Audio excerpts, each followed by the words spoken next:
Hello বন্ধুগণ, তোমরা কেমন আছো? আমি তো ভালো আছি। আবার একটা নতুন ব্লগে তোমাদের সকলকে অনেক অনেক ওয়েলকাম। একটা ছোট্ট ব্লগ। তো দেখতেই পাচ্ছ আমি একটা দোকানে, আমি একটা শপিং মলে গিয়েছিলাম তো আমার বাপের বাড়ির জন্য ফ্রিজ কিনতে। তো এই দেখো ফ্রিজের কালেকশন এখানে অনেক বেশি।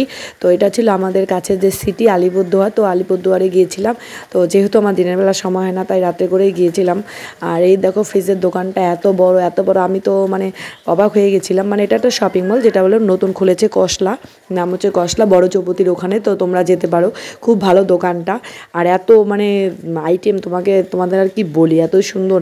এই দেখো পুরোটা ইলেকট্রনিক জিনিসে ভর্তি। এই দেখো, আর আমি ঘুরে ঘুরে দেখছিলাম, ভাইও দেখছিল আর তোমাদের দাদা ভাইও গেছিলো। এত জিনিসে ভর্তি, মানে মানে কোনোটারই কমতি নেই। তো এখান থেকে শপিং করার মজাটাই হবে আলাদা। কারণ যখন আমরা জামা কাপড়ের দোকানে যাই তোমাদের ভ্যারাইটিস রকমের ডিজাইন জিনিস বের করে দেয়। তো এখানেও সেম টু সেম। তো আমরা একটা ফ্রিজ পছন্দ করেছি, তো সেটাই ওটা নিয়ে কথা হচ্ছিলো, বিল পেমেন্ট হচ্ছিলো যে কবে দেবে, মানে কখন পাঠাবে আর কি।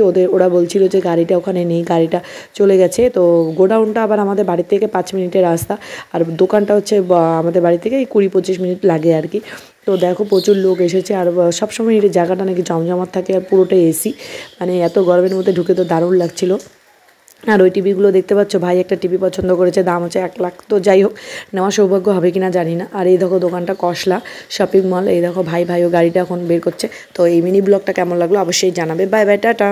তোমরা কি ভেবেছিলে যে ফ্রিজটা তো দেখালো না? আরে তোমাদেরকে কি দেখাবো না, ওটা একটা মজা করলাম, আগেই তোমাদেরকে বাই বাই বলে দিলাম। তো ওটা একটা জোকস ছিল। তো এই দেখো ফ্রিজটা এই কালারে নিয়েছি, তো মার কি খুব পছন্দ হয়েছে। এটা হচ্ছে আমার মার শখের জিনিস। তো মা অনেক দিন থেকেই বলছিল, যাই হোক শখটা পূরণ হলো, মা খুব খুশি। তো তোমাদের কেমন লাগলো জানাবে।